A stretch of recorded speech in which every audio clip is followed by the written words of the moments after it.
नमस्कार, हम लोग कर रहे हैं आपके साथ ऑर्गेनिक केमिस्ट्री की MS चौहान बुक का सोल्यूशन, जो IIT-JEE एडवांस्ड वाली बुक है। 30 तक क्वेश्चन हो चुके हैं। 31 से शुरू करते हैं। GOC चैप्टर चल रहा है। इसमें पूछा गया था आपसे which one of the following has smallest heat of combustion. सबसे कम हीट ऑफ कंबशन किसमें है? हीट ऑफ कंबशन एक चीज पर डिपेंड करता है, सबसे पहले वो है नंबर ऑफ कार्बन। जितने ज्यादा कार्बन उतनी ज्यादा हीट ऑफ कंबशन होती है। कार्बन इन सबके अंदर बराबर है। तो दूसरी चीज पर डिपेंड करता है स्टेबिलिटी के ऊपर। जितना स्टेबल होगा उतना कम रिएक्टिव होगा। अब इनमें से स्टेबल कौन सा है? तो आप अगर इनको ऐसे देखेंगे तो आपको स्टेबिलिटी नहीं दिखाई देगी। आपको इनको कन्वर्ट करना पड़ेगा चेयर फॉर्म में। तो चेयर फॉर्म में कन्वर्ट करने के लिए आपको इसकी चेयर फॉर्म बना लेनी चाहिए। तो हमने इसकी चेयर फॉर्म बना ली, ठीक है। अब आप देखेंगे तो साइक्लोहेक्सेन के अंदर बताया जाता है कि इक्वाटोरियल पर अगर आप ज्यादा से ज्यादा बॉन्ड्स रखेंगे तो स्टेबिलिटी ज्यादा आती है। थ्योरी में पढ़ते हैं हम लोग। अब ये आप देखिए, ये रहा इधर, इसको देखेंगे तो ये रहा। अगर मैं यहां से नंबर डालूं तो 1 इधर, 2 इधर, 3 इधर, 4। 1, 2 और 4 पे ग्रुप लगाने हैं। तो 1 के ग्रुप को अगर मैं लगा देता हूं यहां पर ऐसे करके, ये है मेरे पास टर्शियरी ब्यूटाइल, तो CMe3 इक्वाटोरियल पे लगाया मैंने। इधर रखा मैंने हाइड्रोजन। सेकंड पोजीशन पर मुझे इसके साथ ट्रांस रखना है। 1, 2 पर इक्वाटोरियल ट्रांस होता है, तो मैं यहां पर इक्वाटोरियल रखूंगा। ये 1, 2 पर इक्वाटोरियल ट्रांस हो गया। अब 4 पर 1, 2 पर इक्वाटोरियल ट्रांस होता है। 1, 4 पर एक्सियल इक्वाटोरियल ट्रांस होता है। 1, 3 पर मैं आपको एक बार दिखा देता हूं। यहां पर 1, 2, 3, 4, 5, 6 नियम ये होता है 1, 2 पर और 1, 4 पर और 1, 6 पर, एक को छोड़कर के एक। 1, 2 पर, 1, 4 पर, 1, 6 पर यहां पर इक्वाटोरियल ट्रांस होता है। एक्सियल इक्वाटोरियल सिस होता है। एक्सियल भी यहां पर ट्रांस होता है। और 1, 3 पर, 1, 5 पर अगर आप देखते हैं तो इस जगह पर एक्सियल इक्वाटोरियल ट्रांस होता है और एक्सियल यहां पर सिस होता है। तो अगर आप देखेंगे यहां पर तो 1 के बाद सीधा 4 पर, तो 4 पर मैं इक्वाटोरियल ऐसे लगाऊंगा और ये रहा मिथाइल। चूंकि मुझे ट्रांस बताया गया है तो 1, 4 पर इक्वाटोरियल ट्रांस होता है और 1, 2 पर भी इक्वाटोरियल ट्रांस होता है। तो ये बना दिए गए। यहां पर अब हाइड्रोजन है। अब क्योंकि इसमें बड़े बड़े ग्रुप्स इक्वाटोरियल पोजिशन पर हैं, तो इक्वाटोरियल पोजिशन पर होने से जो 1, 3, 1, 5 रिपल्शन साइक्लोहेक्सेन के अंदर होता है वो आप थ्योरी में पढ़ते हैं। तो 1, 3, 1, 5 रिपल्शन के चांसेस कम होते हैं। इस वजह से ये वाला जो C पार्ट है ये सबसे ज्यादा स्टेबल बैठेगा। सबसे ज्यादा स्टेबल बैठने की वजह से सबसे कम हीट ऑफ कंबशन इसी में निकलेगी। पूछा था इनको हीट ऑफ कंबशन में अरेंज करना है। अगेन सबसे पहले कार्बन चेक कर ले। 6 हैं, यहां भी 6 हैं, यहां भी 6 हैं, यहां भी 6 हैं। अब स्टेबिलिटी चेक करें तो सबसे ज्यादा स्टेबल तो ये होगा क्योंकि साइक्लोहेक्सेन चेयर फॉर्म में अपना आपको एग्जिस्ट कर लेता है। तो सबसे कम तो 3 की होगी। तो ये 2 ऑप्शन हो सकते हैं। अब इनमें से 2 और 1 चेक कर लो आप। तो ये रहा 2 और 1। तो 4 का रिंग जो होता है, 4 के रिंग में स्ट्रेन 5 के रिंग से तो ज्यादा ही होती है। तो 4 का रिंग ज्यादा रिएक्टिव होगा, तो 4 के रिंग के केस में ज्यादा हीट ऑफ कंबशन निकलेगी। यानी कि 2 का नंबर पहले आना चाहिए। तो 2 का नंबर पहले आना चाहिए। तो 2 यहां से शुरू हो रहा है। 2, 4, 1, 3। वैसे भी अगर आप देख लें, पूरा एक साथ देख लें तो पहले 4 वाले आएंगे। इसमें भी ये सिस है और ये ट्रांस है। ट्रांस की स्टेबिलिटी सिस से ज्यादा होती है, इसलिए इसकी ज्यादा होगी इससे। तो 2 > 4 हो गया। फिर 5 वाला लेंगे, फिर 6 वाला लेंगे। तो 2 > 4 > 1 > 3 बन गए यहां पर आंसर। पूछा था लोवेस्ट पीके। लोवेस्ट पीके का मतलब होता है सबसे बेस्ट एसिड कौन सा है। तो सबसे बेस्ट एसिड कौन सा है? अगर आप यहां पर एसिड को देखेंगे तो उसके बाद आपको पहले यहां पर H निकालना पड़ेगा। इन जगहों के H निकाल करके ही आप एसिड स्ट्रेंथ को समझ पाएंगे। तो मैं आपको यहां पर इन सबके H निकाल करके दिखाता हूं, देखो, और आपको अभी यहां पर अनुभव करवाता हूं। देखो, तो अगर मैं इसका यहां पर H निकालूं तो H निकालने के बाद नेगेटिव चार्ज यहां पर आएगा, ऑफ कोर्स रेजोनेंस होगी। यहां पर भी नेगेटिव चार्ज आएगा, यहां पर ऑफ कोर्स दोनों तरफ रेजोनेंस होगी। ऐसे ही आप यहां पर नेगेटिव चार्ज निकालोगे, तीनों जगह रेजोनेंस होगी। लेकिन इस जगह पर देखो, बेंजीन बना के दिखाता हूं, बड़ा मजा आएगा देखने में। अगर आप एक चीज ठीक से देखेंगे तो आपको बात समझ में आएगी। देखो, अब आप अगर देखेंगे तो इधर जब नेगेटिव आएगा तो किसी भी एक 5 वाले रिंग को देखिए आप, 5 वाले रिंग में जब ऐसी सिचुएशन बनती है तो ये एरोमेटिक रिंग बनते हैं। और आप अगर देखेंगे तो इधर 5 वाले रिंग, किसी भी एक 5 के रिंग को देखिएगा, थोड़ा फिगर छोटा है तो थोड़ा देखने में हो सकता है आपको दिक्कत हो। ये वाला 5 वाला रिंग देखिए, एग्जैक्टली वैसे ही बन रहा है। ऐसे आप जगह जगह से 5 वाला रिंग बना सकते हैं। ऐसा ही 5 वाला रिंग यहाँ बनेगा, ऐसे ही 5 वाला रिंग यहाँ बनेगा, ऐसे ही 5 वाला रिंग यहाँ पे बनेगा। 3 बार आपको एरोमेटिक पेंटागन रिंग्स दिखाई देंगे, जिस वजह से ये बहुत ज्यादा स्टेबल होगा। रेजोनेंस तो सब में हुई, लेकिन वो वाली बात नहीं आ रही है जो यहाँ पर आ रही है, इसलिए इसका एसिड करेक्टर सबसे ज्यादा होगा और पीके की वैल्यू सबसे छोटी होगी। आगे चलते हैं, इनमें पूछा था इनको बॉइलिंग पॉइंट्स में अरेंज करें। देखो बॉइलिंग पॉइंट के लिए इंटरमॉलिक्यूलर फोर्स ऑफ अट्रैक्शन देखे जाते हैं। इंटरमॉलिक्यूलर फोर्स ऑफ अट्रैक्शन में hydrogen bonding, dipole dipole attraction, ये सब चीजें देखी जाती हैं। ऑर्गेनिक केमिस्ट्री के अंदर सबसे पहले एच बॉन्ड देख लेना चाहिए। ऑर्गेनिक केमिस्ट्री के अंदर सबसे पहले एच बॉन्ड देख लेना चाहिए। एच बॉन्ड के बाद आपको अदर डाइपोल डाइपोल अट्रैक्शन देख लेने चाहिए, और इनसे बात ना बने तो फिर लंदन फोर्सेस देख लेने चाहिए। लंदन फोर्सेस जो होते हैं वो मॉलिक्यूलर वेट के प्रोपोर्शनल होते हैं। ये सब चीजें यहाँ पर चलती हैं। तो पहले हाइड्रोजन बॉन्डिंग देख लीजिए। तो हाइड्रोजन बॉन्डिंग के 2 केस आ रहे हैं। इन दोनों केस में से OH बॉन्ड की पोलैरिटी चूंकि NH बॉन्ड से ज्यादा होती है, तो OH बॉन्ड का हाइड्रोजन बॉन्ड ज्यादा अच्छा बनता है NH से। तो W ग्रेटर देन Z आना चाहिए। तो W ग्रेटर देन Z, एक ये रहा W ग्रेटर देन Z, एक ये रहा। तो ये 2 ऑप्शन तो नहीं हो सकते, इनको हटा लेते हैं। अब बचा X और Y। अब आप X और Y में देखेंगे तो फिर आपको पोलैरिटी, चूंकि NH या OH बॉन्ड तो है नहीं, तो फिर तो आपको डाइपोल डाइपोल अट्रैक्शन देखना पड़ेगा। अब नाइट्रोजन कार्बन बॉन्ड भी पोलर है, नाइट्रोजन कार्बन बॉन्ड भी पोलर है, और नाइट्रोजन और कार्बन ऑक्सीजन बॉन्ड भी पोलर है।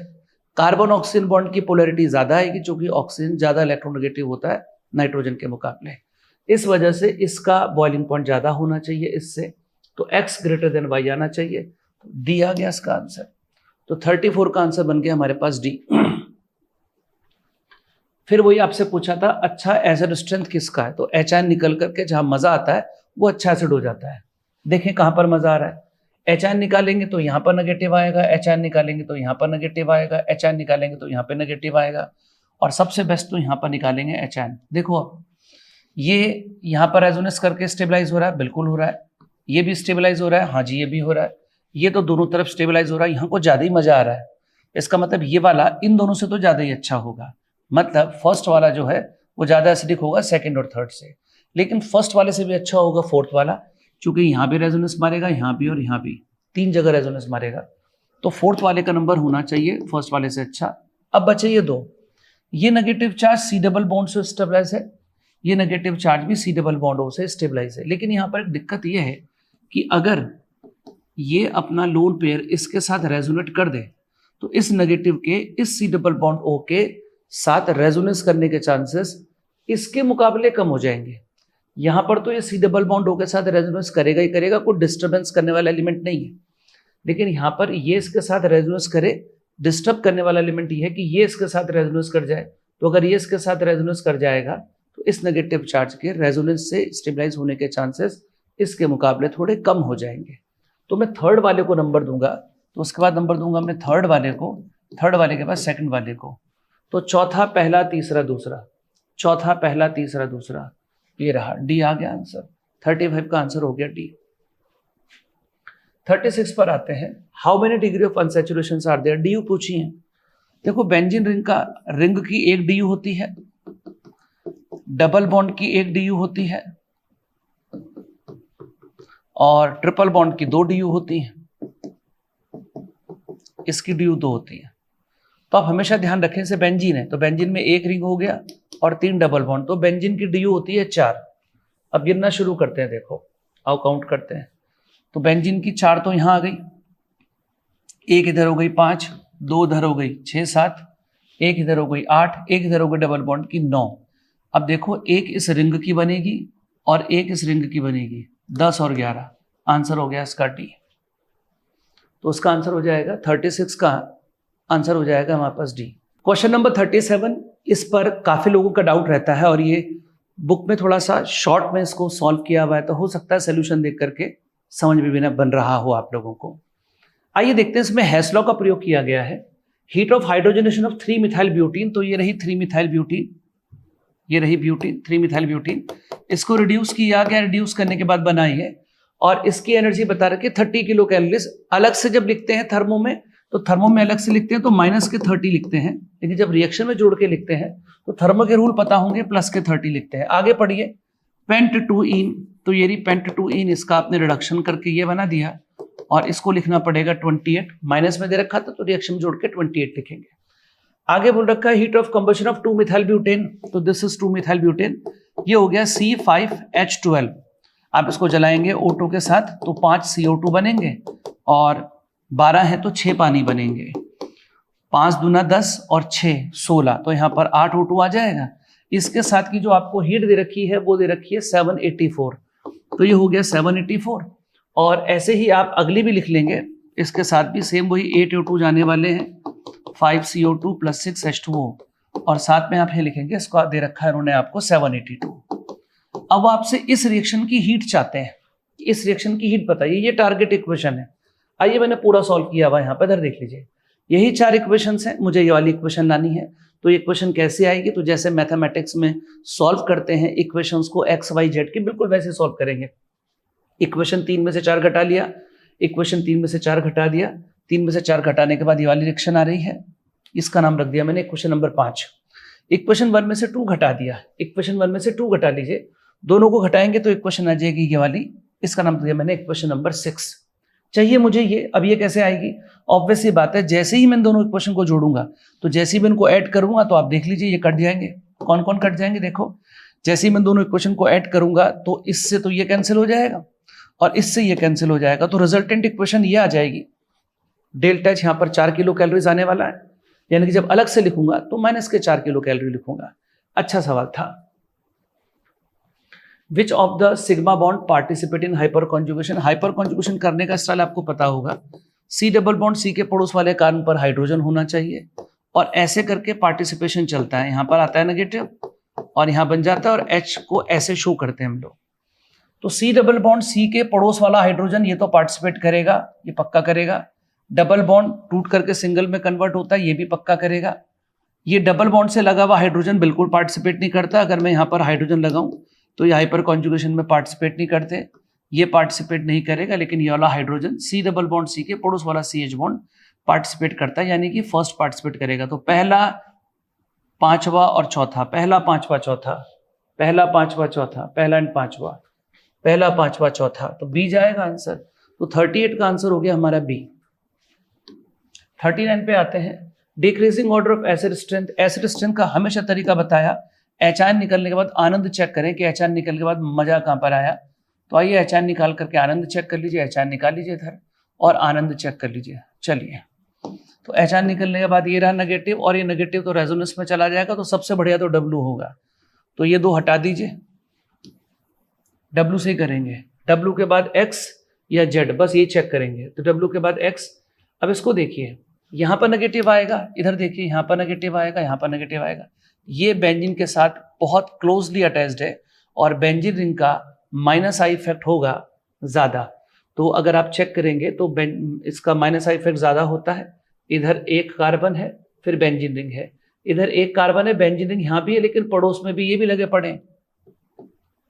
कार्बन चेन का तो प्लस आई इफेक्ट होता है ना, तो ये इलेक्ट्रॉन डोनेट करेगा, इलेक्ट्रॉन डोनेट करेगा तो उतना मजा नहीं देगा जितना मजा यहाँ पर मिलने वाला है। तो डब्ल्यू के बाद एक्स का नंबर आना चाहिए, तो आंसर चला जाना चाहिए 39 का ए। इतने से ही बात बन जाएगी। आगे चलेंगे, इधर आते हैं। पूछ रखा है इनमें से किस, ये हमको मालूम है कि OH एसिडिक मीडियम में OH2 बन जाता है और फिर पानी बाहर आकर के वह कैटायन बन जाता है। तो पूछ रहा है कि इसमें से पानी किस में से इजीली बाहर आएगा। प्रश्न ये है, OH हटा करके प्लस रख लीजिए, OH हटा के प्लस रख लेता हूँ, ये OH हटाता हूँ, इसकी जगह पर प्लस रख देता हूँ। ये लीजिए, मैंने यहाँ पर OH हटा करके प्लस रख दिया है, तो OH हटा के हमने प्लस रख दिया, इधर प्लस रख दिया है, इधर प्लस रख दिया है, इधर प्लस रख दिया। अब इस वाले सेक्शन को देखिए, ये 2 2 4 और यहाँ पर आएंगे 2 इलेक्ट्रॉन 6, ये एरोमेटिक बना। इस वाले को देखिए तो ये 2 2 4 ये बना एंटी एरोमेटिक अन्ना। और इसको देखेंगे तो ये वाला जो सेक्शन बना है यहाँ पर, ये नॉन एरोमेटिक बना। काहे नॉन एरोमेटिक, जो कि ये sp3 हाइब्रिडाइज्ड है, तो सबसे पहले एरोमेटिक लेते हैं, उसके बाद नॉन एरोमेटिक लेते हैं स्टेबिलिटी ऑर्डर में, उसके बाद एंटी एरोमेटिक लेते हैं। तो फर्स्ट, तो सेकंड थर्ड फर्स्ट जाएगा, सेकंड थर्ड फर्स्ट देख लीजिए, सी ऑप्शन हो जाएगा। तो 40 का आंसर हो जाएगा सी। अब चलते हैं 41, among the isomeric chemical select सबसे लोवेस्ट बॉइलिंग पॉइंट किसका होगा। बॉइलिंग पॉइंट के लिए फिर वही हाइड्रोजन बॉन्डिंग जिम्मेदार होती है। हाइड्रोजन बॉन्डिंग के लिए NH OH ये सब बॉन्ड्स होने चाहिए। यहाँ पर NH बॉन्ड है, यहाँ पर भी NH बॉन्ड है, यहाँ पर भी NH बॉन्ड है, बस यहीं पर NH बॉन्ड नहीं है। हाइड्रोजन बॉन्डिंग नहीं हो पाएगी तो लोवेस्ट इसी का जाएगा। 41 का आंसर हो गया सी। 42 क्वेश्चन पर आते हैं। 42 क्वेश्चन में पूछ रखा है इनमें से कौन एक दूसरे का आइसोमर नहीं है। देखो यहाँ भी 8 कार्बन है, यहाँ भी 8 है, यहाँ भी 8 है, यहाँ भी 8 है, तो कार्बन से तो बात नहीं बन रही। DU चेक कर लो, इसका ये DU देखोगे, इसका DU 2 है, इसका DU भी 2 है, चूंकि 2 रिंग है यहाँ पर, इसका DU भी 2 है, लेकिन इसका DU यहाँ पर 3 है। कैसे 3 है? देखो ये जो कंपाउंड है ये ट्राइसाइक्लिक कंपाउंड है, 3 कट लगाने के बाद ये ओपन चेन में आ पाएगा। आप समझ रहे हैं? एक कट यहां लगाऊंगा मैं, एक कट यहां लगाऊंगा, ये पहला DU खत्म हुआ, इसका रिंग अभी भी इसके अंदर है। एक कट और लगाऊंगा तो देखो इसका अभी भी यहां पर इसके अंदर एक रिंग अभी भी मौजूद है, 2 DU खत्म हो गए। एक कट यहां लगेगा तब जाकर के इसकी ओपन चेन स्ट्रक्चर आ पाएगी। इसका मतलब इसका DU 3 रहा होगा, यही आइसोमर नहीं, क्योंकि आइसोमर्स के अंदर DU तो सेम रहते हैं ना, ये वाला रहेगा। अगर आपको ऐसे समझ में नहीं आ रहा है तो फिर आप इन सबको ऐसे CH3 CH2 के फॉर्म में लिख सकते हो। जैसे यहाँ पर इसको लिख सकते हो आप ऐसे करके, यहाँ पर CH2 CH2 CH2 ऐसे लिख करके फिर इसका फॉर्मूला बनाओ कार्बन हाइड्रोजन की टर्म्स में, इसका भी फॉर्मूला बनाओ कार्बन हाइड्रोजन की टर्म्स में, इसका ये बनाओ, इसका भी बनाओ, और उसके बाद फिर चेक करो कि कौन सा फॉर्मूला अलग आ रहा है, तो उसका फॉर्मूला अलग आएगा क्योंकि इसकी DU ज्यादा थी। अगले क्वेश्चन की तरफ बढ़ते हैं। 43 पूछा था इनमें से इनको बेसिक स्ट्रेंथ में अरेंज करना है। देखिए इस क्वेश्चन का आंसर बुक में मिसप्रिंटेड है, इसका करेक्ट आंसर P से शुरू होना चाहिए, इसका आंसर A जाना चाहिए, जबकि बुक में इसका आंसर शायद कुछ और C प्रिंटेड है। क्यों होना चाहिए ये? चूंकि आपको एसिड करेक्टर पता रहे, एसिड करेक्टर HF का सबसे ज्यादा होता है, HF के बाद फिर पानी का नंबर आएगा, पानी के बाद अमोनिया का नंबर आएगा, उसके बाद एल्केन का नंबर आएगा, ये एसिड करेक्टर है। तो बेसिक करेक्टर में ये सबका पापा हो जाएगा, सबसे भयंकर यही होगा। फिर NH2 नेगेटिव जाएगा, फिर OH नेगेटिव जाएगा, फिर F नेगेटिव जाएगा। तो आंसर P से शुरू होना चाहिए, इसका आंसर A जाएगा। तो बुक में इसका आंसर गलत प्रिंटेड है, इसको आप करेक्ट कर लीजिए। पूछा था इनमें से कौन NaCO3 के साथ एफरवेसेंस देगा। एफरवेसेंस को हिंदी में बोलते हैं बुदबुदाहट के साथ गैस बाहर निकलना। जैसे आप फिज जिसे बोलते हैं अपनी सामान्य भाषा में, जिसके लिए आप फिज शब्द इस्तेमाल करते हैं, कहते हैं ना कोल्ड ड्रिंक में से फिज खत्म हो गई, तो वहां से CO2 निकलती है, CO2 की एफरवेसेंस। इनमें से कौन CO2 की एफरवेसेंस नहीं देगा? तो देखो आप जो एसिड करेक्टर की सीरीज पढ़ते हैं, सारे के सारे इनऑर्गेनिक एसिड्स तो सब देते हैं। इनऑर्गेनिक एसिड्स के बाद जब हम आते हैं यहाँ पर ऑर्गेनिक एसिड्स में, तो RSO3H भी देता है उधर, उसके बाद आप स्क्वायरिक एसिड, पिक्रिक एसिड सब देते हैं, कार्बोक्सिलिक एसिड भी देते हैं। कौन लोग नहीं देते हैं? ये सब लोग देते हैं। तो कौन नहीं देता? फिनॉल नहीं देता। फिनॉल सिर्फ एक परिस्थिति में देता है, जब फिनॉल के साथ ऑर्थोपैरा पर आप NO2 लगा दो। अगर फिनॉल के ऑर्थोपैरा पे NO2 लगे हुए हों तो ऐसी परिस्थिति में फिनॉल का एसिडिक कैरेक्टर काफी बढ़ जाता है और वो NaCO3 के साथ CO2 गैस को रिलीज करने लगता है। जैसे अगर हम इसी को देखें, ये रहा, इसको देखें, ये रहा, दिस इज PHSO3H, तो एफरवेसेंस ऐसी आती है, NaCO3 के साथ रिएक्शन कर रहे हैं हम लोग, तो PHSO3Na बन रहा है और साथ में CO2, ये है वो एफरवेसेंस जिसकी बात चल रही है। तो फिनॉल नहीं दिखाएगा, सिर्फ नाइट्रोफिनॉल्स दिखाते हैं, वो भी जब ऑर्थोपैरा पर NO2 लगाओ, जैसे कि ये दिखाएगा। एसिड स्ट्रेंथ खूब अच्छी खासी बढ़ जाती है। Carboxylic acid which has maximum solubility in water, तो मैक्सिमम सॉल्युबिलिटी इन वाटर के लिए आपको कार्बन कम होने चाहिए। आप पहले देखेंगे तो थैलिक एसिड, आप अगर थैलिक एसिड देखेंगे तो COOH दोनों में है। अब सक्सिनिक एसिड को देखेंगे तो सक्सिनिक एसिड ये होता है, ये 4 कार्बन का है। मेलोनिक एसिड देखेंगे तो ये रहा COH। सैलिसिलिक एसिड अगर आप देखेंगे तो सैलिसिलिक एसिड ये होता है, OH और COOH। तो उसके लिए तो हमको स्ट्रक्चर्स ही पता होनी चाहिए। तो आप अगर देखेंगे तो जहां पर कार्बन कम है, जो कि जब दोनों में COH बराबर आ रहे हैं, इन तीनों में तो COH ही बराबर है, इसमें COH के साथ OH है, तो OH OH, यहाँ भी OH OH, यहाँ भी OH OH, यहाँ पर भी दो दो OH आपको मिल रहे हैं पानी के साथ हाइड्रोजन बॉन्डिंग करने के लिए। जब स्थितियां बराबर हों तो उस स्थिति में कार्बन देखने चाहिए कि कार्बन कम होने चाहिए, क्योंकि ऑर्गेनिक केमिस्ट्री के अंदर जो आप CH2 लिखते हो, कार्बन का जो CH बॉन्ड है, CH बॉन्ड अमूमन पोलर नहीं होता, और जैसे जैसे कार्बन की संख्या बढ़ती चली जाती है सॉल्युबिलिटी कम होती चली जाती है। जितने ज्यादा कार्बन होते हैं सॉल्युबिलिटी उतनी कम होती है, क्योंकि वो नॉन पोलर पार्ट है। तो मिथाइल अल्कोहल की सॉल्युबिलिटी ज़्यादा होती है, इथाइल अल्कोहल की थोड़ी कम। ऐसे करते करते प्रोपाइल अल्कोहल, पेंटाइल अल्कोहल, धीरे धीरे जैसे जैसे आगे बढ़ते चले जाते हैं सॉल्युबिलिटी गिरने लगती है। इधर चलेंगे, आपसे पूछा था इनमें से सबसे बेसिक कंपाउंड बताना है आपको कि सबसे मोस्ट बेसिक कौन है। देखो ये तो बिल्कुल नहीं है, क्योंकि इसका लोन पे रेजोनेंस में जा रहा है और रेजोनेंस में जाकर के बहुत जरूरी काम भी कर रहा है, वो उसको एरोमेटिक भी बना रहा है, तो उसको तो भूल ही जाओ कि ये होगा। अच्छा, लोन पेयर इसका भी अवेलेबल है, लोन पेयर इसका भी अवेलेबल है, और लोन पेयर इसका भी अवेलेबल है। फिर अगर आपको याद हो तो इसको अगर हम देखते हैं तो ये बैठता है हमारे पास sp2 हाइब्रिडाइज्ड, ये दोनों sp3 बैठते हैं, और sp2 और sp3 में से हमको sp2 का अंदर जो एटम होता है उसमें परसेंटेज एस करेक्टर बहुत ज़्यादा होता है, तो उसका परसेंटेज एस करेक्टर तो यहाँ पर 33.33 होगा। एस करेक्टर बढ़ने से आपको पता है इलेक्ट्रोनेगेटिविटी बढ़ती है, इलेक्ट्रोनेगेटिविटी बढ़ती है तो इलेक्ट्रॉन डोनेट करने की क्षमता में कमी आती है, तो इसका नंबर तो होगा नहीं, होगा तो इन दोनों में से किसी एक का नंबर।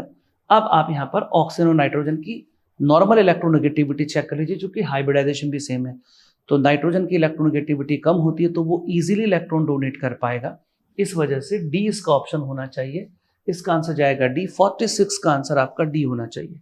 अगर ऑर्गेनाइज करने के लिए कहा जाए तो पहले मैं डी करूंगा, फिर मैं सी करूंगा, उसके बाद मैं ए करूंगा, और सबसे लास्ट में मैं बी लूंगा।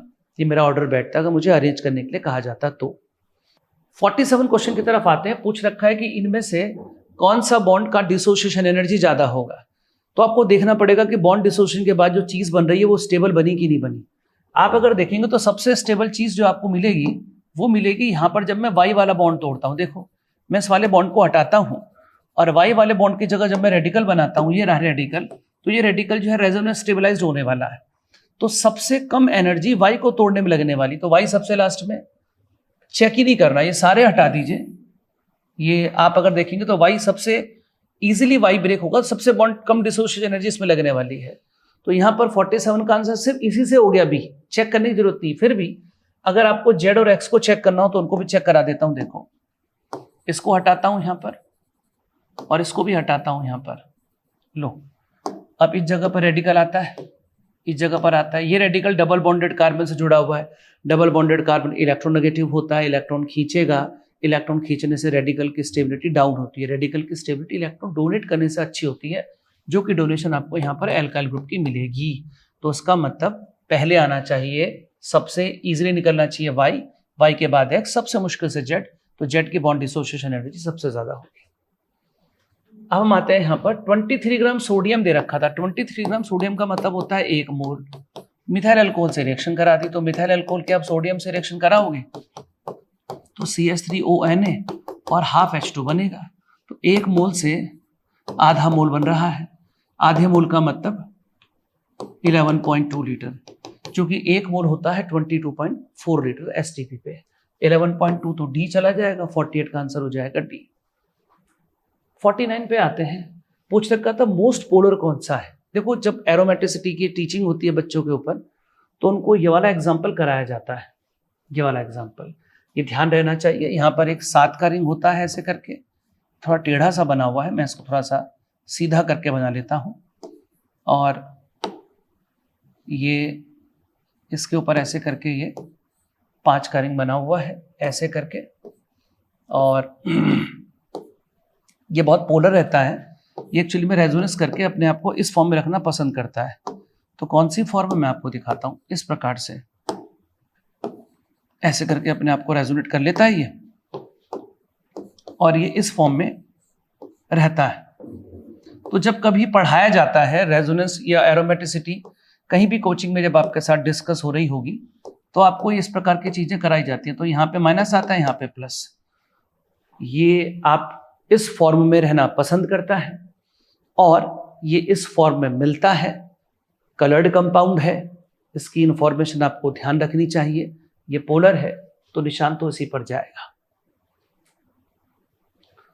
अब आते हैं यहाँ पे correct order of decreasing basic strength of X Y Z. देखो बेसिक स्ट्रेंथ का सबसे कम तो ये जाना चाहिए, चूंकि इसका लोन पेयर यहाँ पर इसके साथ रेजोनेंस करेगा, और रेजोनेंस करेगा तो नहीं मिलेगा, तो सबसे कम में होना चाहिए वाई को, तो वाई सबसे कम में, तो वाई सबसे कम में ये रहा, और किसी में वाई सबसे कम है ही नहीं, तो 50वें का आंसर हो जाना चाहिए बी। बाकी सोचने की भी आवश्यकता नहीं है।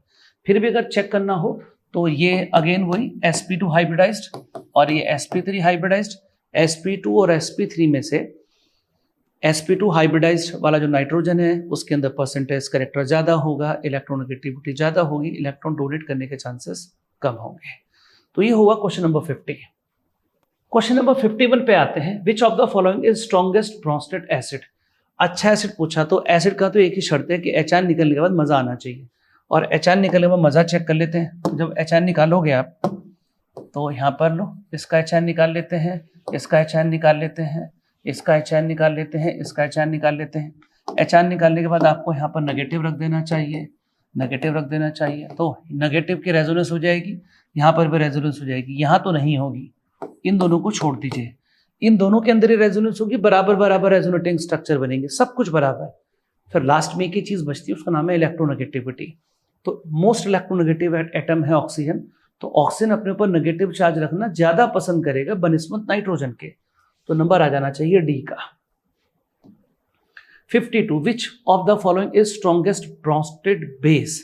अच्छा बेस वो है जो अपने लोन पे डोनेट कर सके।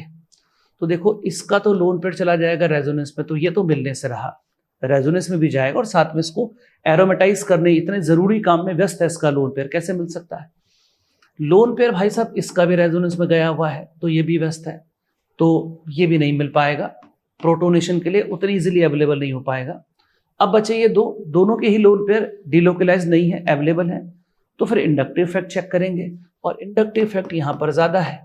इंडक्टिव इफेक्ट ज्यादा होने से नाइट्रोजन पर इलेक्ट्रॉन डेंसिटी बढ़ेगी, बेसिक कैरेक्टर स्वभावतः बढ़ जाएगा, इसका आंसर डी जाएगा। तो 52 का आंसर हो गया डी। 53 पर आते हैं। पूछा था इसमें से पोलर एप्रोटिक सॉल्वेंट कौन कौन से हैं, सारे हैं। इसके लिए आपको पूरा टेक्स्ट पढ़ना पड़ेगा। जब रिएक्शन मैकेनिज्म पढ़ाया जाता है तो वहां पर सारे पोलर प्रोटिक और पोलर एप्रोटिक सॉल्वेंट्स का पूरा डिस्कशन किया जाता है। DMSO, DMF, ये सारे के सारे सॉल्वेंट्स पढ़ाए जाते हैं। तो आप अपनी टेक्स्ट बुक में जाकर के पढ़ सकते हैं, जहां भी आप कोचिंग को फॉलो कर रहे हैं उन्होंने आपको सारे के सारे सॉल्वेंट्स पढ़ाए होंगे, वहां पर जाकर के आप इसे कर सकते हैं। ये इन्फॉर्मेशन बेस्ड क्वेश्चन पूछ रखा था। इनमें से second is stronger than first, second वाला पहले से ज्यादा स्ट्रॉन्गर होना चाहिए, तो ये वाला तो है क्योंकि फ्लोरीन लगा हुआ है। इस वाले को देखोगे तो नहीं, क्योंकि यहाँ Cl लगा हुआ है, यहाँ पर फ्लोरीन, तो फ्लोरीन वाला ज्यादा एसिडिक जाएगा। इस वाले को देखोगे तो यहाँ Br लगा हुआ है, यहाँ पर Cl, तो आप अगर देखेंगे तो इस वाले में इस Br लगा है, इधर Cl, तो पहले वाला ज्यादा एसिडिक आएगा बाद वाले से, लेकिन हमको बोला गया बाद वाला ज्यादा एसिडिक होना चाहिए पहले वाले से। इसको देखेंगे तो यहाँ पर फ्लोरीन लगा हुआ है, लेकिन ये फर्स्ट सेकंड थर्ड कार्बन पे लगा हुआ है, यहाँ पर इस सेकंड कार्बन पे लगा हुआ है, पड़ोस में लग रखा है तो ज्यादा माइनस इफेक्ट शो कर पाएगा, तो पहले वाला ज्यादा एसिडिक होगा, लेकिन हमको बोल रखा है दूसरे वाला ज्यादा एसिडिक होना चाहिए, तो पहला ही ऑप्शन जाएगा। 55 पर आते हैं। पूछ रहा है बॉन्ड लेंथ को कंपेयर करिए। सीधी सी बात है, एक कॉन्सेप्ट पढ़ाया जाता है electronegativity reciprocal to bond length. Bent's rule जब केमिकल बॉन्डिंग में पढ़ाते हैं तो वहां पर इसके बारे में डिटेल डिस्कशन करते हैं। तो अगर आप देखेंगे तो इलेक्ट्रोनेगेटिविटी बढ़ने से बॉन्ड लेंथ बढ़ती है। अब क्या होता है देखिए, जो ट्रिपल बॉन्डेड कार्बन है, ट्रिपल बॉन्डेड कार्बन होता है sp हाइब्रिडाइज्ड, तो sp हाइब्रिडाइज्ड कार्बन के अंदर फिर वही परसेंटेज s कैरेक्टर जो होता है वो 50% होता है, और परसेंटेज s कैरेक्टर बढ़ने से इलेक्ट्रोनेगेटिविटी बढ़ती है। तो ट्रिपल बॉन्डेड कार्बन की इलेक्ट्रोनेगेटिविटी बहुत अच्छी खासी होती है। इसको देखिए, ये दोनों तरफ से ट्रिपल बॉन्डेड कार्बन से अटैच्ड है, यानी कि दोनों की यहाँ पर इलेक्ट्रोनेगेटिविटी धुआंधार होगी, तो फिर इलेक्ट्रोनेगेटिविटी बढ़ने से बॉन्ड लेंथ में कमी आएगी। ये वाले बी को देखिए तो ये एक तरफ से तो sp से कनेक्टेड है, दूसरी तरफ से sp3 से, तो ऑफ कोर्स जो इलेक्ट्रोनेगेटिविटी दोनों तरफ बढ़ी हुई है इसकी वजह से बॉन्ड लेंथ में शॉर्टनेस सबसे ज्यादा ए में ही आएगी।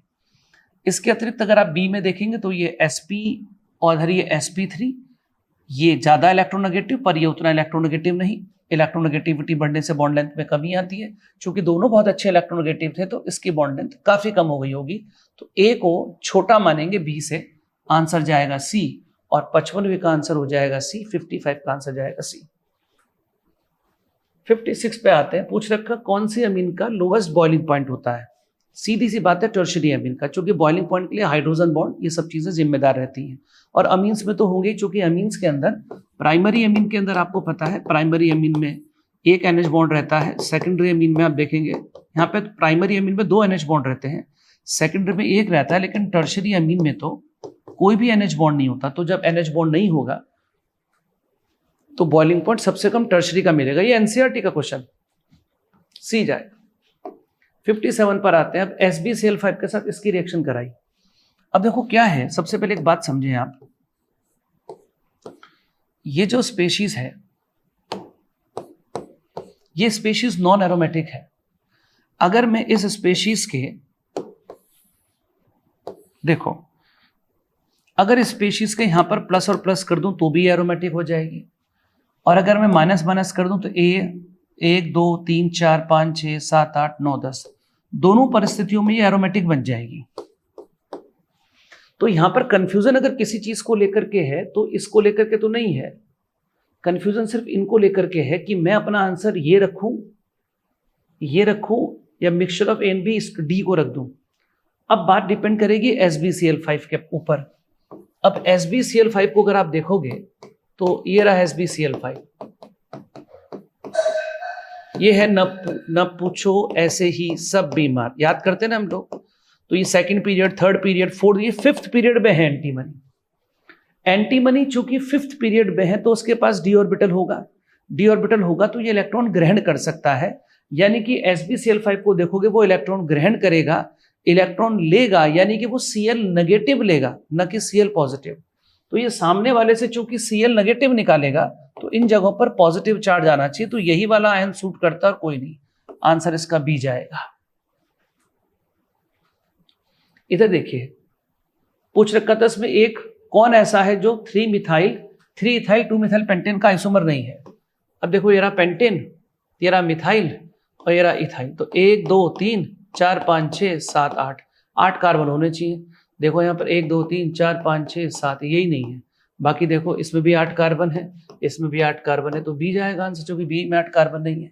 तो 58 का आंसर बी हो गया। तो बिल्कुल सिंपल क्वेश्चन था। आगे चलते हैं, पूछ रखा था इनमें से कौन एक दूसरे का आइसोमर नहीं है।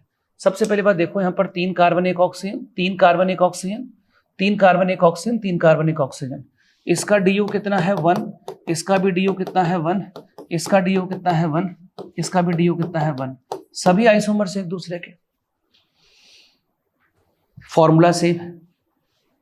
आप अगर देखें तो आप इनके फॉर्मूले को तो देख लीजिए यहाँ पर। अब कार्बन हाइड्रोजन जोड़ लीजिए, कार्बन हाइड्रोजन ऑक्सीजन देख करके पता चल जाएगा आइसोमर है कि नहीं है, क्योंकि आइसोमर की पहली शर्त यही है कि उनके फॉर्मूले, जो मॉलिक्यूलर फॉर्मूले वो सेम होने चाहिए, सबके सेम आएंगे। आप काउंट कर लीजिए, जितने कार्बन हाइड्रोजन ऑक्सीजन यहाँ है उतने कार्बन हाइड्रोजन ऑक्सीजन यहाँ है। इसका भी फॉर्मूला C3H6O है, इसका फॉर्मूला भी C3H6O है, इसका भी C3H6O है, इसका भी C3H6O है। Which statement is incorrect in respect of the following reaction? सबसे पहली बात तो आप इसको देखें कि ये जो स्पेशीज है ना, ये अपने अंदर से इस Br नेगेटिव को उखाड़ना तुरंत पसंद करेगी और यहाँ पर ये आ जाएगा और साथ में AgBr के प्रेसिपिटेट आ जाएंगे। क्यों बन जाएगा? क्योंकि आपको दिख रहा होगा कि ये एरोमेटिक है। तो पूछ रखा था इनकरेक्ट बताओ, तो प्रोडक्ट इज एरोमेटिक, ये सही है। Product has high dipole moment, product has less resonance energy.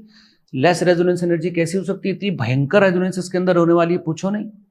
Double single double of A positive charge, खूब रेजोनेंस, यही वाला स्टेटमेंट गलत जाएगा। आयंस तो दिख रहे होंगे प्लस माइनस, तो डाइपोल मोमेंट भी होगा इसके अंदर और पानी में घुलेगा, क्योंकि पानी के अंदर आयनिक चीजें घुलती हैं और यहाँ पर आयंस डेवलप हुए हैं। तो इसका जो ऑप्शन पूछा था इनकरेक्ट, तो 60 का आंसर सी चला जाएगा। ये अब 61 की तरफ चलते हैं और 61 क्वेश्चन को देखते हैं। तो 61 क्वेश्चन के अंदर ये दे रखा था, पूछ रखा था some pairs of ions are given below. पूछ रखा था पहले वाला सेकंड से ज्यादा स्टेबल होना चाहिए। तो पहले पूछ रखा था some pairs of the ions are given below in which pair first ion is more stable than second. पहले वाला दूसरे से ज्यादा स्टेबल होना चाहिए। देखो ये तो है नहीं, क्यों? चूंकि यहां पर हो जाएगी रेजोनेंस, और रेजोनेंस होने के बाद हर एलिमेंट का ऑक्टेट पूरा हो जाएगा। आप समझ रहे हैं कैसी रेजोनेंस होगी? CH3 CH double bond O CH3 plus, इसके भी 8 इलेक्ट्रॉन हो गए, इसके भी 8 इलेक्ट्रॉन। और वैसे भी रेजोनेटिंग स्ट्रक्चर वो अच्छी मानी जाती है इसमें बॉन्ड्स की संख्या ज्यादा हो, पाई बॉन्ड्स की संख्या ज्यादा हो। तो सेकंड वाला पहले वाले से ज्यादा स्टेबल है, ये नहीं हो सकता क्योंकि सवाल में पहले वाला पूछा गया है। इधर देखेंगे तो यहाँ पर 3 और 2 5 हाइपर कॉन्जुगेटिव स्ट्रक्चर्स बनेंगे, इसकी 5 अल्फा H आ रहे हैं। इसमें देखोगे तो रेजोनेंस हो तो नहीं रही है क्योंकि डबल बॉन्ड तो काफी दूर है, तो 2 ही HS बनेंगी, तो ये ऑप्शन चला जाएगा क्योंकि पहले वाला दूसरे वाले से ज्यादा स्टेबल है। यहाँ नहीं है क्योंकि यहाँ पर तो रेजोनेंस हो जाएगी, 2 रेजोनेटिंग स्ट्रक्चर बनेंगी, इसमें नहीं होने वाली है, तो ये वाला ज्यादा स्टेबल बैठेगा, लेकिन हमसे बोल रखा पहला ज्यादा स्टेबल होना चाहिए। इस वाले में देखेंगे तो ये वाला ज्यादा स्टेबल है क्योंकि इसमें लोन पेयर है और ये लोन पेयर कार्बन के साथ रेजोनेंस मारेंगे और रेजोनेंस करके कुछ इस प्रकार की चीज बना देंगे, डबल बॉन्ड C, इधर CH3 इधर CH। तो बड़ी प्यारी रेजोनेंस है ये, क्योंकि यहाँ पर इसके भी 8 इलेक्ट्रॉन हो गए, इसके भी 8 इलेक्ट्रॉन हो गए। ऐसी रेजोनेटिंग स्ट्रक्चर अच्छी मानी जाती है जिसमें पाई बॉन्ड्स की संख्या ज्यादा हो। तो यहाँ भी सेकंड वाला ज्यादा स्टेबल है, लेकिन सवाल में पूछा था पहले वाला ज्यादा स्टेबल होना चाहिए, तो वो सिर्फ B था। 62 पर आते हैं। पूछ रखा था कि first compound has higher boiling point than second, पहले का बॉइलिंग पॉइंट दूसरे से ज्यादा होना चाहिए। बॉइलिंग पॉइंट के लिए फिर वही hydrogen bonding, dipole dipole attraction और लंडन फोर्सेस। पहले H बॉन्ड देख लीजिए, H बॉन्ड स्ट्रॉन्ग होता है जो इंटरमॉलिक्यूलर फोर्सेस होते हैं उनके अंदर। तो यहाँ पर तो H बॉन्ड बनेगा लेकिन यहाँ नहीं बनेगा, तो सेकंड वाले का ज्यादा जाएगा, लेकिन यहाँ पे पहले का पूछ रखा है तो यहाँ पर सेकंड वाले का ज्यादा जाएगा, तो ये तो नहीं होने वाला है। इधर देख लीजिए तो इधर कितने कार्बन है 4, इधर कितने कार्बन है 3। यहाँ पर हाइड्रोजन बॉन्डिंग दोनों के अंदर नहीं है, दोनों ही नॉन पोलर है, तो फिर लंडन फोर्सेस लगेंगे। लंडन फोर्सेस मॉलिक्यूलर वेट पे डिपेंड करते हैं और मॉलिक्यूलर वेट आप देखेंगे तो B वाले में पहले वाले का ज्यादा है दूसरे वाले से, तो यहाँ पर इसका बॉइलिंग पॉइंट इससे ज्यादा जाना चाहिए। यही पूछा था, B ऑप्शन तो होगा, C पे आ जाइए। इस पे चलेंगे तो उधर यहाँ पर OH है, हाइड्रोजन बॉन्डिंग होगी, यहाँ पर नहीं है, यानी कि इसका बॉइलिंग पॉइंट इससे ज्यादा होना चाहिए। सवाल में पहले के लिए पूछा गया कि फर्स्ट वाले का सेकंड से ज्यादा होना चाहिए, तो ये भी नहीं जाएगा। इसको देख लीजिए तो यहाँ पर फिर वही 4 कार्बन है यहाँ पर, लेकिन यहाँ पर कार्बन क्लोरीन बॉन्ड है, तो यहाँ पर थोड़ा सा पोलैरिटी होगी। पोलैरिटी होने की वजह से डाइपोल डाइपोल अट्रैक्शन बनेगा थोड़ा सा, तो उसका ज्यादा होना चाहिए इससे। तो पूछा था फर्स्ट वाले का किस में ज्यादा है, तो B में ज्यादा है, तो 62 का आंसर हो गया B। अगले क्वेश्चन के अंदर पूछ रखा था कि इनमें से कौन सा अल्कोहल पानी में कम घुलेगा। अभी इससे पहले भी डिस्कशन हुआ कि कार्बन की संख्या जब बढ़ती है, CH बॉन्ड जो होता है पोलर नहीं होता, अमूमन इन जनरल पोलर नहीं होता वो, तो जैसे जैसे कार्बन की संख्या बढ़ती है सॉल्युबिलिटी कम होने लगती है। तो अगर फंक्शनल ग्रुप सेम लगा रखे हैं लोगों ने तो फिर सिर्फ कार्बन से चेक करना चाहिए। जैसे मिथाइल अल्कोहल की सॉल्युबिलिटी ज्यादा होगी इथाइल से, इथाइल की ज्यादा होगी प्रोपाइल से, प्रोपाइल की ज्यादा होगी पेंटाइल से, इथेनॉल इन सब में देखोगे तो पेंटेनॉल ये कम घुलेगा, तो उसका आंसर जाना चाहिए यहाँ पर D। तो 63 का आंसर हो गया हमारे पास D। 64 की तरफ बढ़ते हैं। Which of the following alcohol expected to have lowest pK, मतलब सबसे अच्छा एसिड आपको पहचानना है। लोएस्ट pK का मतलब अब साफ दिखाई दे रहा है, ट्राईफ्लोरोइथेनॉल है यार। अब यहाँ पर 3 फ्लोरीन लगा दोगे तो जो मजा ये देंगे यहाँ पर इलेक्ट्रॉन खींच करके, तो यहाँ पर ये OH बॉन्ड की ब्रेकिंग को अच्छा बनाएंगे। दूसरे शब्दों में जब ये इलेक्ट्रॉन खींचेंगे और खींचने के बाद यहाँ पर बनाएंगे ऐसे करके माइनस, तो this negative charge will be highly stabilized by the minus I effect of 3 fluorine. तो 64 का आंसर जाना चाहिए यहाँ पर C। अब आ जाते हैं 65 पे। पूछा था मोस्ट स्टेबल एल्कीन, एल्कीन की स्टेबिलिटी हाइपर कॉन्जुगेटिव स्ट्रक्चर से देखी जाती है।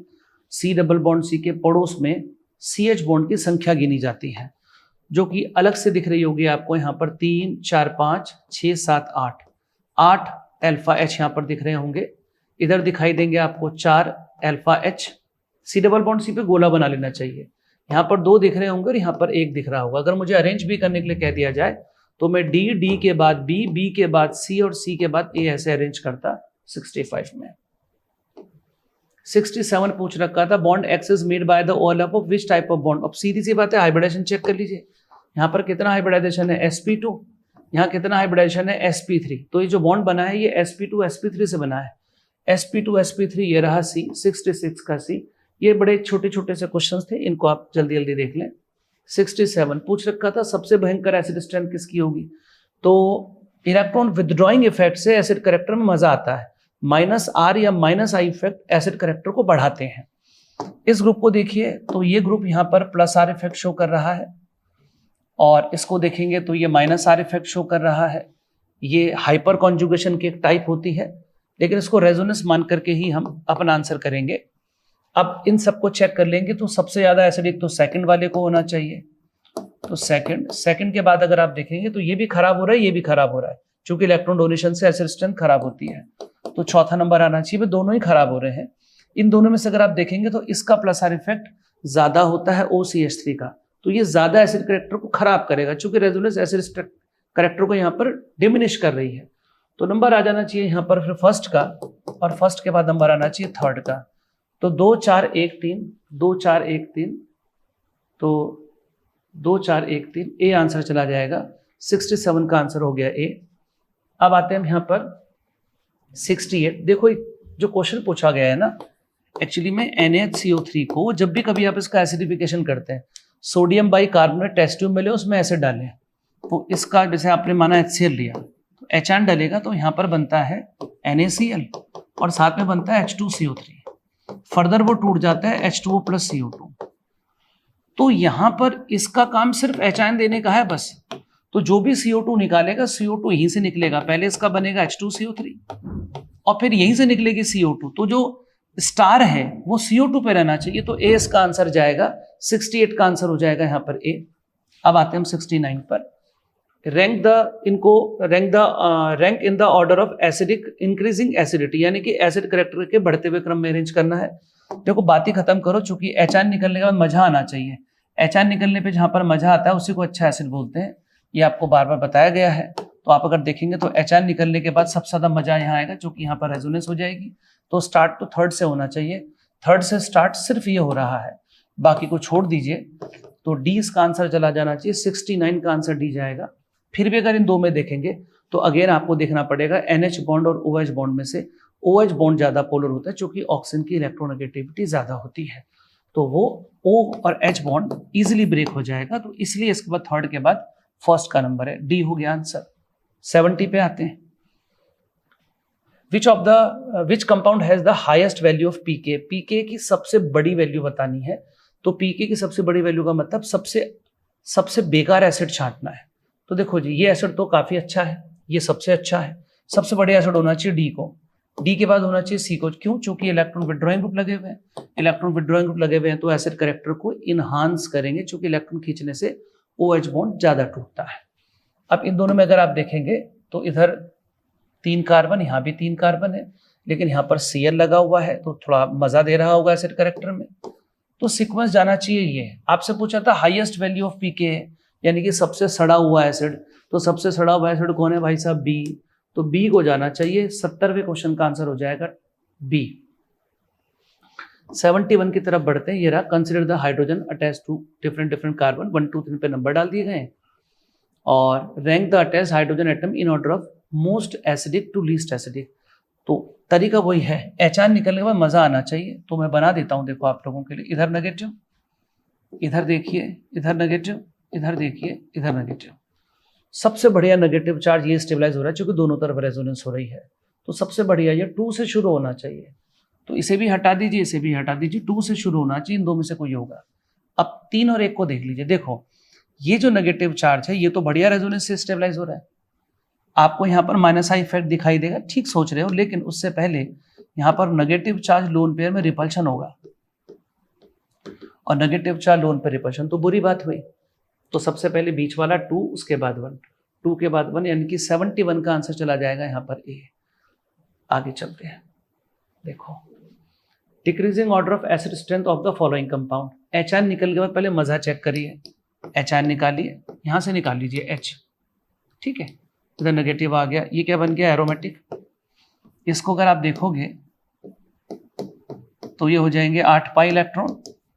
हो तो ये एंटी एरोमेटिक जाएगा, लेकिन अपनी एंटी एरोमेटिक चीजें जब 7 से ज्यादा कार्बन होते हैं, 7 या 7 से ज्यादा, अपने आप को नॉन प्लेनर करके नॉन एरोमेटिक कर लेते हैं, तो नॉन एरोमेटिक हो गया।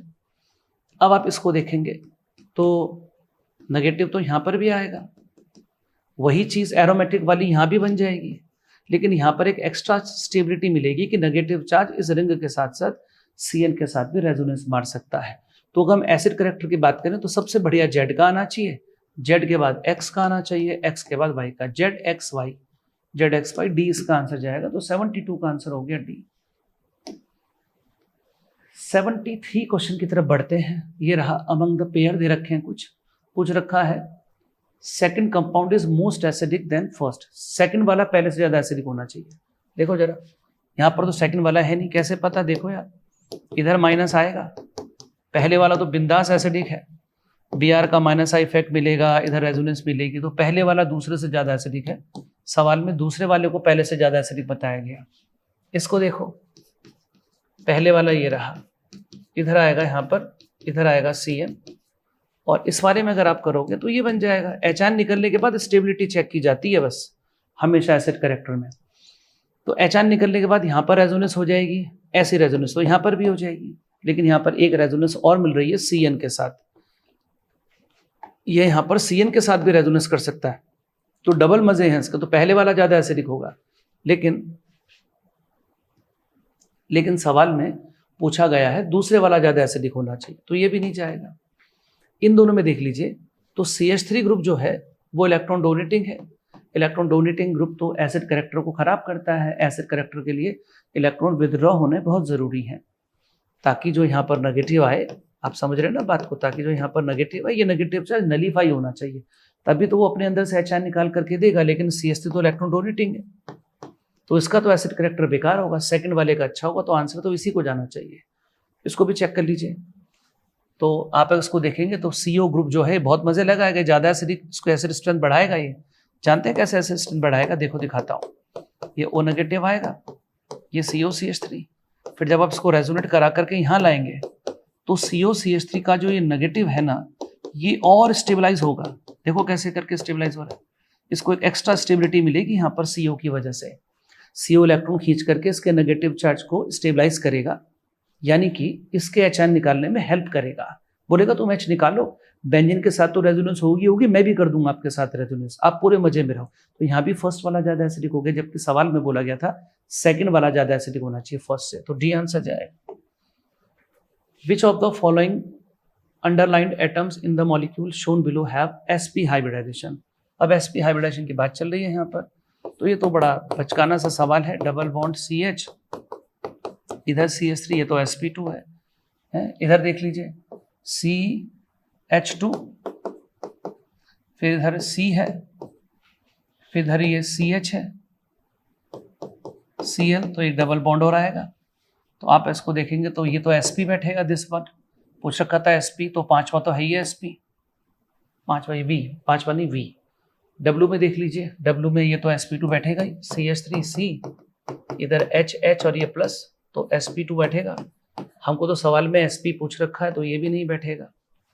अब ये तो sp है, ये हैं, दोनों ही sp हैं, तो V और X दोनों बैठ रहे हैं। इसको देख लीजिए CH3CN, ये भी sp आएगा, ये भी बैठेगा।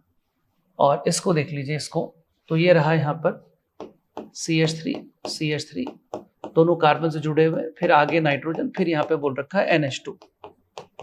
तो बॉन्ड, कार्बन तो 4 बॉन्ड बनाते हैं, नाइट्रोजन 3, तो डबल बॉन्ड आएगा। इस कार्बन को देखेंगे तो कार्बन बैठेगा sp, तो ये भी नहीं जाएगा, तो जाएंगे V, X और Y। तो VXY यानी कि डी ऑप्शन चला जाएगा। 74 का आंसर डी हो गया। 75 की तरफ बढ़ते हैं। Which of the following is the product of the reaction between AlCl3 and CH3OCH3। अब देखो AlCl3 ये रहा और CH3OCH3 ये रहा। इसका ऑक्टेट पूरा नहीं है, क्योंकि 2, 2, 4 और 2, 6 इलेक्ट्रॉन है। इसका ऑक्टेट पूरा है, बल्कि इसके पास फालतू इलेक्ट्रॉन पड़े हुए हैं, तो ये कोऑर्डिनेट बॉन्ड से इसको इलेक्ट्रॉन डोनेट करेगा। तो जब इसके साथ कोऑर्डिनेट बॉन्ड बनाएगा, तो कोऑर्डिनेट बॉन्ड बनाने से इसके ऊपर नेगेटिव आएगा, इसके ऊपर पॉजिटिव, तो ए इज द आंसर। तो 75 का आंसर हो गया ए। 76 पे चलते हैं। Which of the following compound contain at least 1 secondary alcohol. तो सेकेंडरी कार्बन पे जुड़ा हुआ एल्कोहल सेकेंडरी एल्कोहल कहलाएगा। आओ देखते हैं। ये वाला कार्बन देखो, दोनों तरफ से कार्बन से कनेक्टेड है, सेकेंडरी एल्कोहल है, जाएगा। इसको देखो कार्बन कार्बन कार्बन, ये टर्शरी एल्कोहल है, ये नहीं जाएगा। इसको देखिए, इधर कार्बन इधर कार्बन, ये सेकेंडरी अल्कोहल है, ये जाएगा। इसको देखिए, ये वाले कार्बन को देखिए, दिस इज प्राइमरी कार्बन। कैसे? चूंकि एक ही कार्बन से कनेक्टेड है। इसको देखिए, इधर भी कार्बन इधर भी कार्बन इधर भी कार्बन, ये टर्शरी है। लेकिन इधर देखिए, ये कार्बन ये सेकेंडरी है, ये भी जाएगा। इसको देखिए, इधर ये कार्बन सिर्फ एक ही कार्बन से कनेक्टेड है, ये प्राइमरी अल्कोहल, ये नहीं जाएगा। सवाल में सेकेंडरी पूछे गए थे, तो सेकेंडरी में कौन सा है? फर्स्ट जा रहा है, थर्ड जा रहा है और फिफ्थ जा रहा है। पहला तीसरा पांचवा, डी इसका आंसर हो गया। तो 76 का आंसर हो गया हमारे पास डी। 77 पे चलते हैं। Which of the following has the most negative heat of hydrogenation? Most negative का मतलब हो रहा है हाइड्रोजनेशन पर हीट निकलती है। तो प्रश्न ये पूछा गया कि इसमें से किसके अंदर ज्यादा हीट निकलेगी। मतलब मोस्ट नेगेटिव का मतलब किस केस में निकलने वाली हीट ऑफ हाइड्रोजनेशन की वैल्यू खूब होगी। नेगेटिव का मतलब किस केस में ज्यादा हीट रिलीज होगी। तो ज्यादा हीट किस में रिलीज होगी? जो सबसे कम स्टेबल होगा उसमें। वैसे हीट ऑफ हाइड्रोजनेशन पहले डबल बॉन्ड की संख्या पर डिपेंड करती है, डबल बॉन्ड सब में बराबर है, तो फिर स्टेबिलिटी चेक करनी पड़ेगी। जो कम स्टेबल होगा वो ज्यादा रिएक्टिव होगा, वहीं पर ज्यादा हीट निकलने वाली है। तो इन तीनों में से सबसे कम स्टेबल कौन है? चेक कर लीजिए। इसकी 1HS है, देखो 1 अल्फा एच है इसके अंदर, इसके अंदर 1 अल्फा एच है। इसके अंदर अगर आप देखेंगे तो इसके अंदर 4 अल्फा एच दिखाई देंगे आपको। इसके अंदर अगर आप देखेंगे 3 3 6 7 8 9 10 अल्फा एच दिखाई देंगे। इसमें देखेंगे आप तो 3 और 2 5 और 2 ये रहे तो आपको 7 दिखाई देंगे। तो सबसे ज्यादा जो, अगर हम बोलें कि सबसे ज्यादा रिएक्टिव है तो उसको होना चाहिए, तो 77 का आंसर जाना चाहिए। ये सबसे ज्यादा हीट इसी में निकलेगी। सबसे ज्यादा हीट की जो वैल्यू आएगी वो नेगेटिव वैल्यू वो उसी के अंदर आएगी यहाँ पर निकल करके। 78 which of the following options are correct? Relative stability of cations 1 2 3, इनमें अरेंजमेंट करना है। आओ देख लेते हैं। इसमें बनेंगी 5 रेजोनेटिंग स्ट्रक्चर्स। इसमें 3 और 2 5 अल्फा एच है इसके अंदर, 3 इधर 2 इधर, रेजोनेंस तो हो नहीं रही। और इसके अंदर तो कुछ भी नहीं हो रहा। तो अगर आप स्टेबिलिटी वाइज देखेंगे तो पहले फर्स्ट को, फिर सेकंड को, फिर थर्ड को। तो फर्स्ट सेकंड थर्ड सिंपल। 78 का आंसर आपको ए लगा देना चाहिए। अब आपके मन में एक बात आएगी, सर इसमें रीअरेंजमेंट हो जाए। रीअरेंजमेंट होकर के तो स्टेबिलिटी बना ही लेंगे आप, हर एक को ठीक कर लेंगे। जब कभी कार्बोकैटायन का स्टेबिलिटी का अरेंजमेंट करते हैं तो कभी रीअरेंज नहीं किया करते, विदाउट रीअरेंजमेंट स्टेबिलिटी चेक करते हैं। इस बात को ध्यान रखना।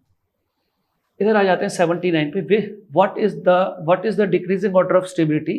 मोस्ट स्टेबल से लीस्ट स्टेबल। अब आ जाइए, यहाँ पर दो अल्फा एच है, इधर 6 है, इधर 9 है, इधर 1 है, नहीं इधर भी 2 है, इधर भी 2 है और इधर 4 है। तो सबसे पहले तो जाना चाहिए तीसरे वाले को, फिर जाना चाहिए दूसरे वाले को। अब उसके बाद नंबर आ जाना चाहिए पांचवे वाले को। 3 2 5 है कहीं पर, ये हो गया आंसर सही। 3 2 5। अब पहला और चौथे की बात चल रही है यहाँ पर। दोनों की 2 एच है, अल्फा एच है, लेकिन नहीं, जब अल्फा एच बराबर हो जाती हैं तो फिर हमें इंडक्टिव से चेक करना चाहिए, और इंडक्टिव इफेक्ट आपको यही ज्यादा मिल रहा है। तो नंबर तो चौथे का ही पहले आना चाहिए, इसलिए इसका आंसर बी जाएगा, न कि डी। तो इसका आंसर जाना चाहिए 79 का आंसर जाना चाहिए बी। तो 79 का आंसर यहाँ पर बी है, कंफ्यूज मत होइएगा, ठीक है। 80th क्वेश्चन देखते हैं। पूछ रखा the hydrogen indicated by the arrow will be easily removed as.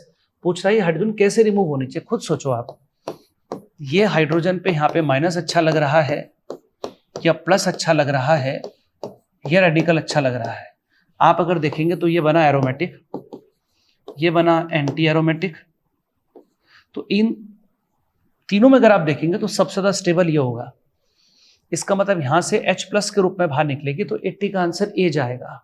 एक चीज और समझिए, आपके मन में फिर भी इन दो को लेके कंफ्यूजन हो सकता है। चलो उसमें तो कोई कंफ्यूजन नहीं है। तो आप इसको ऐसे देखें कि ये वाला कार्बन तो यार 8 इलेक्ट्रॉन पूरे हैं इसके, जबकि इसके तो सिर्फ 7 ही इलेक्ट्रॉन है। तो अगर हम बॉन्डिंग के रूल वाइज भी देखें तो ऑक्टेट कंप्लीट हो तो स्पीशीज स्टेबल मानी जानी चाहिए। तो आंसर तो फिर 80 का ए ही जाएगा। इसके आगे के क्वेश्चंस हम अगली वीडियो में करेंगे। नमस्कार।